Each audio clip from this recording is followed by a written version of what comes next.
Mise à jour quantitative ici de Capgemini. Vous savez que c'est une entreprise qu'on aime bien depuis plusieurs mois ici. Je vous encourage à aller revoir les anciennes vidéos. Il me semble qu'on n'a pas raté à peu près le fait de dire ici que cette entreprise était sous-évaluée.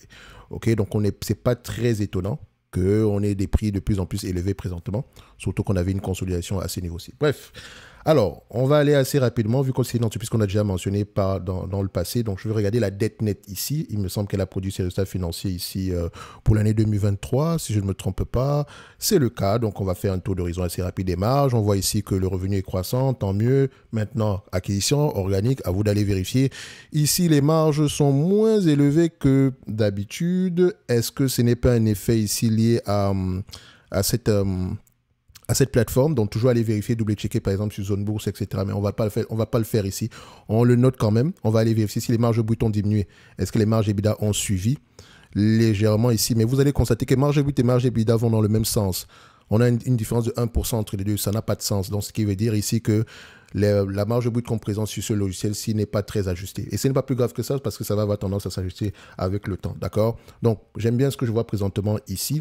On compare les net income et les free cash flow histoire de voir si les deux parlent le même langage. On voit ici qu'on a des free cash flow, net income ici. N'oubliez pas, compagnie européenne, donc faites attention au loyer, etc. Donc, j'aurais tendance ici à favoriser les bénéfices nets. Donc, les deux, pour moi, vont aller dans le même sens ici. OK, donc il me semble ici que si on vérifie à partir de 2018, la loi IFRS 16 doit être prise en considération ici la norme comptable, donc qui peut gonfler artificiellement les free cash flow des compagnies européennes. D'accord? Donc, de toutes les façons, ça, c'est une analyse quantitative en passant par un agrégateur. Si une entreprise nous intéresse déjà par rapport à cet agrégateur-là, on va aller affiner les chiffres en lisant les rapports financiers. Et n'oubliez pas que l'évaluation, c'est la dernière chose à faire quand une entreprise, avant d'acheter une quelconque quantité. OK? Au début, on regarde les chiffres ici juste pour savoir quel type de questions je vais avoir tendance à poser. Je lis les rapports financiers, j'écoute les conférences call et après ça, je me fais un avis définitif sur la compagnie. OK? Jamais uniquement en regardant les chiffres parce que PER est bas ou je ne sais pas quoi. Ça n'a pas de sens. Et je le répète toujours ici, ce n'est pas pour rien que je mentionne qu'on fait une analyse quantitative. Et le fondamental, c'est AF égale Q au carré.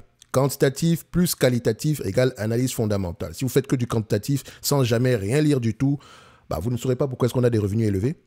Donc, c'est-à-dire que vous ne saurez même pas où est-ce qu'on s'en va.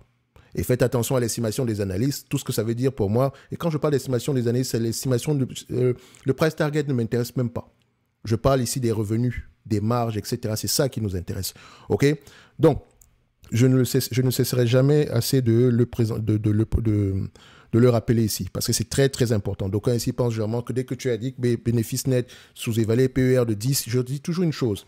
Une entreprise peut avoir un PER de 100 et être extrêmement sous-évaluée. Une entité peut avoir un PER de 2 et être extrêmement surévaluée. D'accord? Ne l'oubliez jamais. Tout dépend de la stabilité et de la récurrence des bénéfices nets / free cash flow. Ne l'oubliez pas.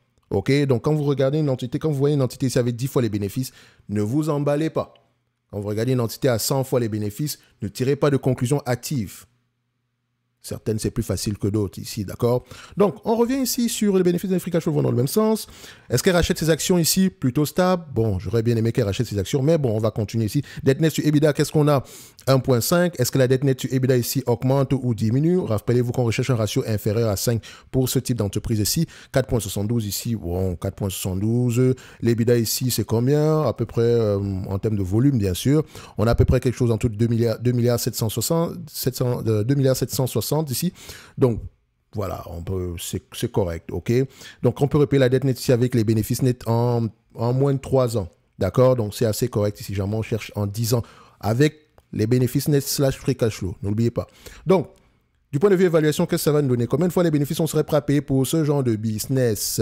On regarde d'abord le marché paye généralement combien de fois les bénéfices ici. On prend toujours le forward, puis histoire d'affiner tout ça. Parce que généralement, on n'achète pas les bénéfices nets actuels, on achète les bénéfices nets futurs. Donc, si on pense que les bénéfices nets vont être de plus en plus élevés, toujours prendre en considération ce que ça implique en regardant ici le multi de valorisation forward. D'accord? Donc, ici, on est aux alentours de 16 fois, 15 fois les bénéfices par là. Actuellement, c'est 18. Sur les 20 dernières années, c'est à peu près 15 fois les bénéfices. Donc, voilà, c'est une entité qui va avoir tendance à s'échanger entre 15 et 20 fois les bénéfices. De toute façon, on prendra 3 niveaux de PER. De toutes les façons, on réfléchit également du point de vue en termes de rendement. Ça veut dire quoi? Je pense que vous êtes habitués maintenant. Capgemini. Alors, ça donne quoi? C'est facile, évaluer une entreprise, c'est pas très compliqué, d'accord? Mais c'est bâtir une conviction autour de cette évaluation-là qui est complexe. Enfin, quand je dis complexe, si vous n'avez pas la méthode, ça va être assez compliqué pour vous. Et la méthode, ça veut dire quoi? On questionne ici l'origine des bénéfices nets actuels, d'accord? Et on questionne ici l'origine de la croissance, la probabilité ici d'évolution de ce marché-là, etc.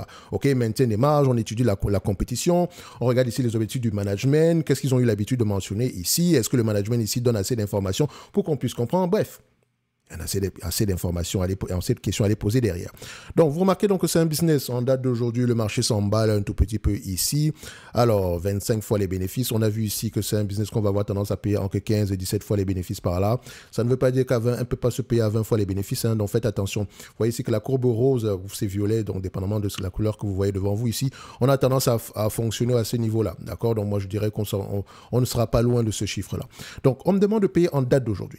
OK, 227 €, j'arrondis bien sûr. Un business qui pourrait me rapporter à peu près 14,68 € d'ici 2026. 227, ça donne combien ici? Rendement de 6,46%. Maintenant, à comparer par rapport à ce que vous avez présentement ici sur les d'autres compagnies d'égale qualité, d'accord? Un bénéfice, est-ce que les bénéfices ont tendance est-ce que les années sont tendance à faire de bonnes prévisions ici? On constate que oui, de temps en temps, d'accord? Même pas de temps en temps. Sur une période de 2 ans, ils ont tendance à avoir raison. Et l'estimation des années, est-ce qu'elle est de plus en plus optimiste ou bien de moins en moins optimiste? On est à peu près de moins en moins optimiste. On reste sur une certaine croissance.